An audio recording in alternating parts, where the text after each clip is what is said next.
whole lot of all that child. So I do believe they might actually consider that, or they could even go for a Kimi right here if they want to. True. I'm thinking more on the lines of Esmeralda because again, there's not a lot of things that could stop it. Franco is still on the table. But it's really iffy here. It's really iffy when you have Kaja on the table. It's like, oh, the utility is just so good. Even if you pick Esmeralda, one Divine Judgment is enough to lock her down. That's right. The Divine Judgment would be good enough for them to actually get that sort of a head start that they're looking for. And now it's RRQ's turn to make a move. Well, RRQ, of course, have a lot of all these options on the table, such as Marksman. I do think that Granger has been pretty much great in this recent patches, where they could definitely consider. But in this early phase of the game, should you give that sort of priority to even Marksman? I would always go for perhaps the solo laner. And now we're looking at Marsha as well as Akai being brought in for the very first game. Pretty interesting because like they could have flexed out the Cho. They're willing to give it. They're willing to say, hey, Cho's on the table. We can pass it to you guys, but it's not going to be that great for you because it's Masha against Cho. It's not as good as you want it to be. Masha does have a lot of options to deal with the Cho in comparison to some of the other fighters. Though it is not great, obviously. But again, it's like, do you really want to take Cho away from us? Do you really want to flex it? And we're allowing you to do the 50-50 because then we're just going to get better priority picks later on to the draft. Oh, that's pretty true. And now that we're also seeing Evos here, they could even get themselves that mage pick as well as fire before getting it banned away. Instead of taking that Chow, they could still ban it off in that sort of sense. And now we're seeing Granger as well as Thomas locked in for Evos Esports. Now, I'm feeling pretty good about this. Now, a whole lot of high damage output coming from the side of Evos SG. Same goes to some true damage output coming from Thomas as well. So, in terms of team fight, I would say that they do have that sort of security in the front line. And I'm not sure what will they actually bring in much later on. And this is going to force RRQ to pick up the marksman before getting that secondary option. Yeah, and the best part about Kimmy is that she can be flexed into those roles. She can play your mage role, or she can be put into your regular 80 carry sort of, depending on the build you want to go for. I think that's the big definition here. But coming into the second picks and bans, it's going to be important because each side is lacking a strong frontline tank. Akai, yes, he can tank. He's got a great passive. But more importantly, he's a playmaker. He's looking to make the plays. He's not looking to peel. And that's why you have to have a secondary tank on top of him to kind of be that frontline, being like, hey, stay away from my backline. I'm going to try and create space. That's right. And I do believe that Akai is going to play a real vital role for RRQ, especially when it comes to team fights. That Hurricane Dance, if you can pin somebody right on the wall, that could be pretty much a free takedown for RRQ. And Lunox is going to be eliminated on that third ban of Evos SG. Now, what do you feel about Lunox here? Because I feel like Lunox, of course, is not as strong as those previous patches where she could just easily run rampant and easily get out of those team fights. But now we're seeing two of these mage bans. So now for RRQ, they still have a lot of options on the table. And what will they go for? I mean, Esmeralda is on the table here. Do they really want to go for it is a bigger question. Like, RRQ have an option because Kimmy is being flexed. You can see where it's like, okay, I could go for a really strong mage here that could get locked down. Or I could just lock in my tank and kind of sit and wait on this. Because again, Evos Esports, they can't double mage right here. If they double mage, they kind of just completely give up on their team composition at that point. Oh, yes, indeed. And it's going to be pretty tough. Now, I'm looking at a Lolita pick coming from the side of RQ, which was great. And they also understand the fact that Evo Singapore here likes to go on that Chang'e pick. So this is going to be pretty tough for Evos Esports if they ever were to pick Chang'e to come in towards this matchup against RQ. And, you know, Meteor Shower is definitely one huge spell in those team fights. Oh, but yeah. If Lolita's all the way in front, then it does not mean all too much. And if they get caught out with a Luna's Blast, it's going to be pretty tough. But you talk about the Valor, it's going to be Evos Esports being pretty much greedy with both mage picks right here. I kind of like that. I kind of like that. And though the mage picks, I completely forgot about the Valir at this point in time. Yeah, he's going to be put into that support role. He deals a lot of damage, has a lot of disruption. The pushback is absolutely great. The moment he hits level 4, I mean, he's almost guaranteed first blood even in certain situations. Great wave clear, everything you want in a support, just that he doesn't have a very large health total. Well, I would certainly agree with that, but I really don't like the fact that Evos Esports, they don't really have a proper tank per se, other than, you know, Esmeralda as well as Kaya as the frontliner. And if RRQ here gets themselves pretty much all ramped up with those early leads of the game, then I would say the side of Evos SG will possibly be in pretty deep trouble. Agreed. I definitely agree there. I think a lot of work needs to be done by both Kaya as well as the Valir to kind of set the pace of the game. The tempo needs to be controlled for the side of Evos Esports, but let's just see how RRQ kind of wants to play this out, because they have to play this until level 4, and that's when they need to capitalize. That's right, and of course, that final pick of the core is something that is a stroke of genius as well, just in case if they were to commit in that 5v5 situation. So it's going to be pretty much a great move for RRQ, and I'm having my eyes set on that Masha pick as well. Masha, of course, in MPL and MYSG was like a 50-50 sort of win rate. Yeah. So I'm not too sure, but I've seen some great games come from MPL Indonesia with Masha split pushing, doing so much of that damage. And of course, it's really dependent on the sort of build that they go in for as well. But Masha has been pretty much tough to deal against. As she pops in that life recovery, she could just easily get back to 100%. Yeah, but that's the thing. When you give someone like Thamos, we put Thamos on the table. Now Masha has like an option where it's like, oh, I can't really fight 1v1 as good as I want to. So that kind of puts you in a controlled situation. She really has to be efficient with a lot of that wave pushing. That's right. And of course, they really got to find a way to actually stop Masha before she even snowballs into that late game monster, while Thamos is going to be doing exactly the same in that sort of sense, but at least Thamos does have a little bit of that mobility to escape in that sort of situation. And we're also thinking about all these sort of the spells that all these professional players will be pulling off. You talk about Revitalize, of course, there's a lot going on with those teleportations in towards this match, but now, of course, you guys are excited, so are we, as we'll head into our very first matchup, Evo Singapore versus RRQ. Smash them. Now, looking at the lane assignments, it's looking pretty standard for now. Masha is going to be the top side, and Thamos should meet them. Very basic fan. They're trying to make sure, okay, no early invades, no shenanigans like this. And JPL, he just needs to keep control over the wave, put enough harassment in to kind of force them into situations where it's like, okay, you can't go for the rotation, and I won't let you because I have vision. That's right, and now we're looking at Tutiru already clearing out the wave over on the bottom side, and both sides are playing it relatively safely. They're not really going in for those aggressive invades that we've already seen them pretty well known for. But speaking of that, Evos Esports, they're starting things off pretty much on a high tempo over on the top side. Sin will be facing off against Soul. Oh, look at that burst damage. It immediately forces some moves, and RQ Sin is forced to pull off that flicker. Yeah, really, really quick. It's really interesting what RRQ did here. They basically use Masha as a meat shield so that the tank as well as the mage doesn't take a lot of damage. In response, really well done here. Oh, the rest of the team's actually going on too. Vin is actually in quite a bit of trouble. He's taking quite a lot, but they have to kind of peel back. He's so little too late. JPL has to pull back quickly. Dashes right on out of there. I Am Jungle finally responds in time. He is level 4. Oh dear, Bambi, not going to catch anybody with a Star Moon Fall. They're going to back away. Oh, they really have to back up. Look at them. They're only level 2, and I Am Jungle is going to fight back in a little bit more. So possibly you're going to escape, and he's going to be forced with that flicker as that bubble almost hits him right behind him. And now JPL, I really like the name change, so of course it confuses a little bit right there. But now look at the goal standings here. It's only about 200 gold in favor of RRQ. Huh. Looks like there's only one arrival in this game. Okay, pretty interesting, pretty interesting.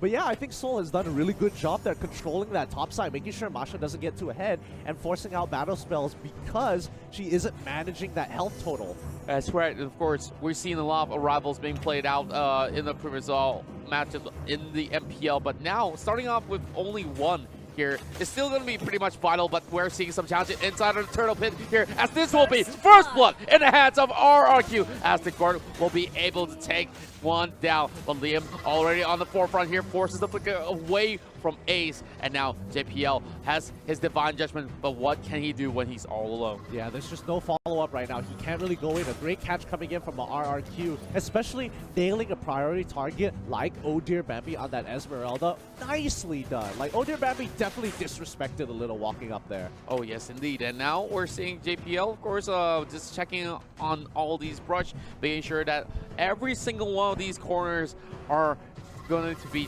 checked instead of getting themselves into trouble. But look at JPL, he wants to force the Divine Judgment. That's an easy kill for Evos SG. Great setup. I mean, I don't know whether or not I think Potato should have been able to land the ultimate there without any issues, but you know, just in case, get a Divine Judgment just to add a little bit more salt to the wound. Oh, that's right. And of course, giving the kill over on the Granger is going to be pretty much vital. But look at Mid, he's walking into a trap, but instead JPL almost get caught as well. Here comes the backup coming from Liam as well, trying to get in with that Hurricane Dash, pin him across the wall, pushing him into his Taturu as well, and this will be yet another kill falling in the hands of Taturu. Great plays coming in from RRQ there. Evos Esports is in a little bit of trouble. They are giving a little bit too much space for RRQ to kind of play with here. They're putting themselves very vulnerable. Now ball lane, Numenor Blast is already put. Ace is in trouble, gets locked down instantaneously. The moment Ayajago has his ultimate, he will go for another kill. Granger goes down too, as the rest of RRQ backs away. What a clean dive. Did you just see all three of these ultimates being utilized at the same time? And I just love how RRQ is seizing right now. And immediately, they secure yet another one. He should not even be anywhere close, as JPL will falter. But back into the top lane here. Soul versus Sid. Yeah, he's doing a great job maintaining Masha's life at, you know, that 1 bar instead of maximum of 3, just to make sure that he's always in threat for his life. If he walks up too far, he's going to get punished. But That's again, right. RRQ, the rest of the team is doing such a good job. On the opposite side of the map, they took Turtle, taking buffs, and now the big question is, can they break that top and mid?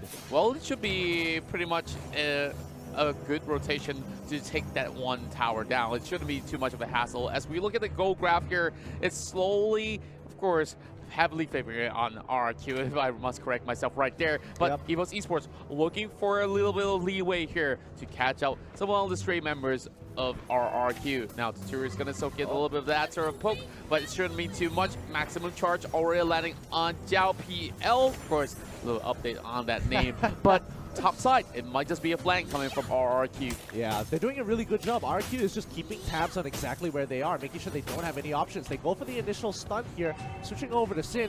He has to back away while they invade. I'm not sure whether they stole away the buff, but we're just going to have to wait and see. But Sin, he's just trying to maintain his space, and the rest of Evos is making sure he is at 1 life bar. Yeah, I'm pretty sure that Sin should have no issues at all to deal with these members, but when the Divine Judgment hits, it might just spell doom for them. But of course, Vin here will be able to take the second tower for RRQ.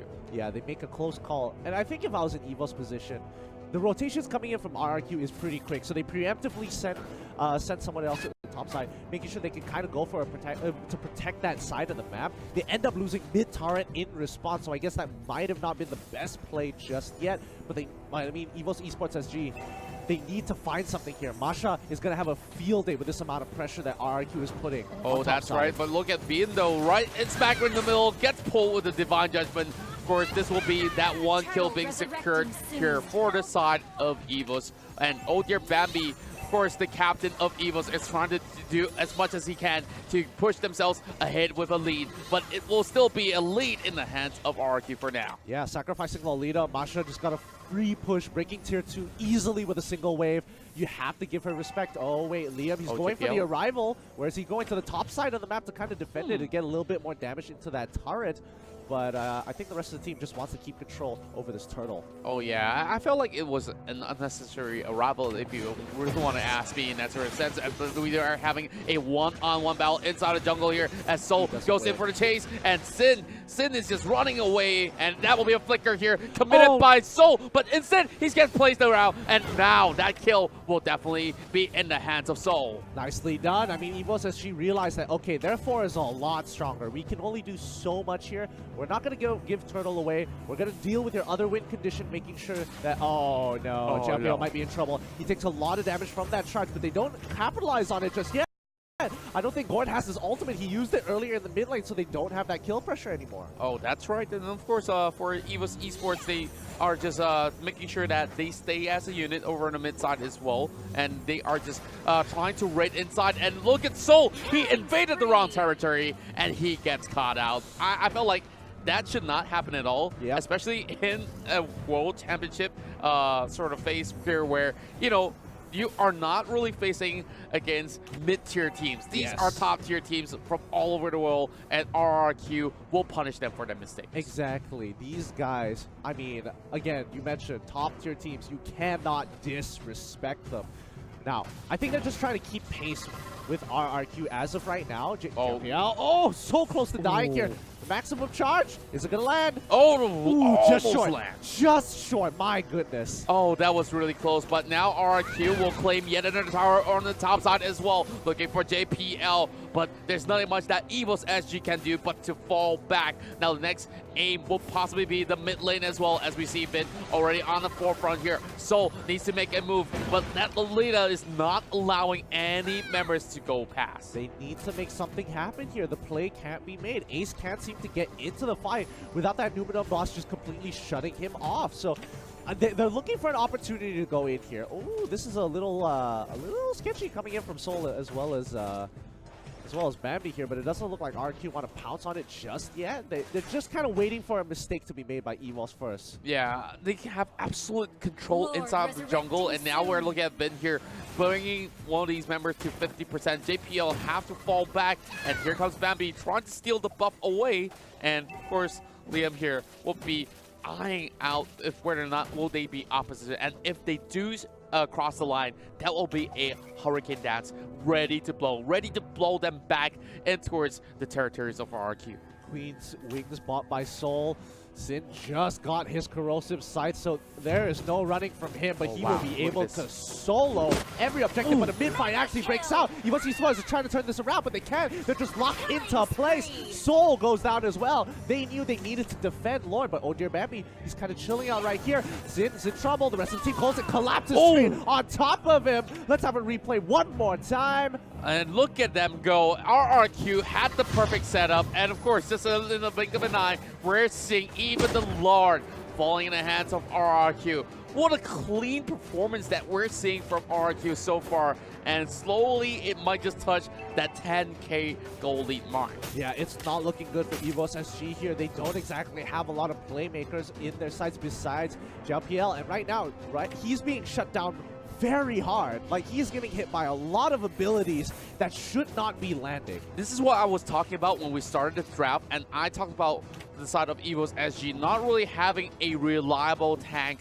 if they do fall in the early phase of the game, and now they're dealing with the same trouble, and the Lord is already knocking on their doors, trying to crush the mid lane tower, and RRQ is just waiting for another viable mistake. But look at JPL though, he's in position, he's still waiting, and oh, that Gord! Oh my goodness, they get caught out! Ooh, they pull backwards. Good disengage. Good disengage. He still had the flicker, but now they're still going to get an inhibitor turret on the top side of the map. They're playing it slow, but RRQ know that they are in control. They can take one more inhibitor down, and yes, they do. They're breaking everything. They're slowly collapsing down onto Evos SG's economy. That's right, and of course, we have Akai also buying that immortality, which means it's going to be even harder for the members of Evos, but look at that go. Vin's gonna go in with the Numenor Blast, casting over onto 3 members with the flicker as well. Hurricane Dance playing onto the face, and now RRQ, they're crashing right in, and oh dear Bambi almost falling out, and look at Evos members all in the disarray. Minions are still in the front, but RRQ does not even want to make any sort of a mistake at all. Yep, this is a killing blow here. The Death Timers, they're going to be able to respawn. Oh dear Bambi, he survived the last onslaught. He needs to clear top side. But again, minions are pushing in. Tuturu, he's going to be walking on it. There's nothing they can do. I am Jago, does not miss. His aim is true, and he cuts down the rest of the members of Evos Esports SG. They are looking to end this. Oh, ace. Oh my goodness, what a clean game one that we're seeing here from Rex, Ragun, Keon. And now, game one already in the bag for RRQ.